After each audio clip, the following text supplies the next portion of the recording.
What is up, everybody? This is Lyle with No Hippie Trucking and Transportation. I'm in a place right now that has a name well suited for the conditions.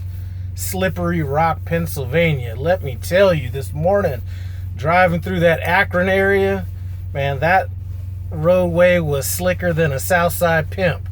Let me tell you. Now listen, I wanted to talk about rule number 7 when it comes to rookie truck driving skills. And I am a rookie, giving out tips to other rookies, people that might be following behind me. Before I get into that tip, let's just talk about nature, right? You know, when you're looking at nature, before there's a natural disaster or something like that, tsunami, earthquake, animals will start acting different. They'll maybe migrate to a different area. Think about the Thailand tsunami that happened a while ago, however many years ago that was. A lot of these animals that were on that island started walking to higher elevations before that tsunami actually hit. So that's one of the things that I kind of would like to relate to rookie truck driving rule number 7, okay? And that is pay attention to the indigenous population of the places that you're driving through. Now, this has happened to me a couple times where I've kind of noticed this, but today it really kind of hit home a little bit. So I'm driving through that Akron area, and I'm doing about a good, 60-ish, something like that. And I'm noticing, while paying attention to the indigenous population, is that none of the cars are really pulling away from me. There's really nobody passing me. So I'm thinking, okay, these guys know more than I do. Because just like driving in Colorado, you might know certain areas that might just be known for being slippery or whatever the situation is. And that could be, I don't think a lot of people really think of it. It's just something that, kind of happens. It's instinct. So I'm driving along, noticing that the speed limit's 70, but nobody's really pulling away from me and nobody's passing me. So I'm thinking, you know what? These guys know something I don't know. So I'm going to back it down even further. I start going about 55. A little while later, there's a truck barreling in the right lane. Now, that was another indication. Nobody's in the right lane trying to pass, anything like that.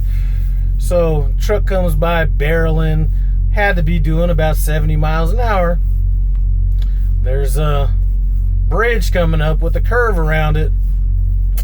At this point, he's about a quarter mile in front of me, and I could tell that he started getting a little loose on that bridge, and he lost just enough control to almost hit that barrier, but not quite. So, of course, I backed down a little bit, and once I did get kind of even with him, I thought that he might try to super truck on me and get back up to speed, but he actually started driving slower than I was. So he obviously didn't pay attention to the indigenous population, which might have said, you know what? This might not be a roadway that you want to speed on. It was kind of early in the morning. The sun hadn't come up yet. It wasn't tremendously slick overall, but there were these certain areas that would get kind of slick, especially when there was like trees on both sides or things like that. And you almost paid the price for it. So pay attention to your environment. That's rule number 7. I don't know what rule number 1, 2, 3, 4, 5, and 6 is, but we'll get to those at some point. But yeah, I mean, that's something I think that a lot of people don't pay attention to. They might pay attention to what they're feeling on the road, but they don't necessarily look at how everybody else is driving around them that live in that area. The last time it happened to me was like last December, and when I say it happened to me, it wasn't that anything happened. It was just one of those times where I noticed that I might want to pay extra attention to what I'm doing out here. I was going through Wisconsin into that Chicago area, and if Mike from Everyday Barbecue's watching this video, we had just spoke on the phone and you told me there was an ice storm. So this is around that period of time. And And again, I'm driving, and there's all this traffic, kind of, you know, nobody bunched up together, but everybody's going super slow. I didn't necessarily feel that I wasn't getting adequate traction or anything like that, but that was another time that made me realize that maybe they know something that I don't know. You know, another time it happened. It doesn't always have to be like weather related or, you know, anything like that. Is I'm driving through this little town in, I think it was Louisiana, something like that, and all of a sudden, you know, there was a reduced sign speed ahead. Now, a lot of times, even if cars, or as truck drivers call them, four-wheelers, are going to slow down, they're not going to like really slow down aggressively, but this is one of those times where it just seemed like traffic went from like 50 or 55 or whatever it was down to like 40, like that.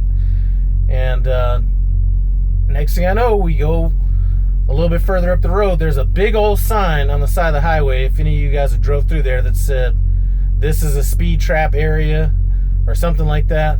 Well, there was a cop sitting right by that sign. So sometimes these people that live in these areas know a little bit more than the truck drivers that drive through infrequently. So pay attention to your surroundings and things like that. Since everybody else is giving shout outs and stuff, I'd like to give a shout out to my man Do It All Trucker. Go check out his page. Type in Do It All Trucker Prime.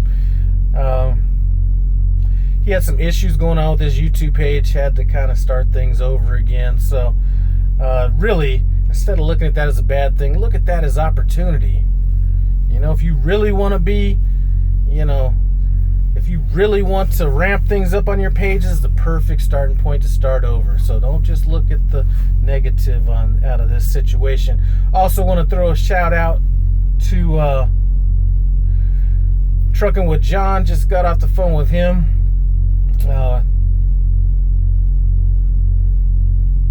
You know, talking to John, it seems like we have a lot in common as far as philosophically, things like that. Had a good talk with him. So go check out his YouTube channel as well. I'm not in a place where I can really edit this in, just because I'm not going to be pulling out computers and doing all that kind of stuff right now. But go check him out as well. And like I said, if you wanted to follow either of these guys, just type in the name that I told you and then Prime, and that'll bring it up. And it's actually Trucker John.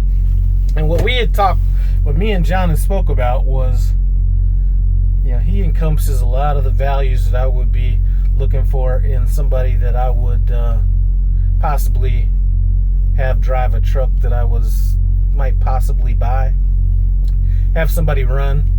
And he fit the perfect mold for that. He's from California, so even if he wanted to lease, he couldn't. And then, you know, give him the opportunity to have some of the advantages of leasing with a little bit more money than company pay, and a little bit more flexibility as far as the home time situation goes. But he has things taken care of. Somebody else saw him as being the opportunity I did, and jumped all on it. So anyway, I'm about to run in here and grab something to eat. I appreciate you guys stopping by No Hippie Trucking and Transportation. I appreciate it. Comment, subscribe, and I'm out.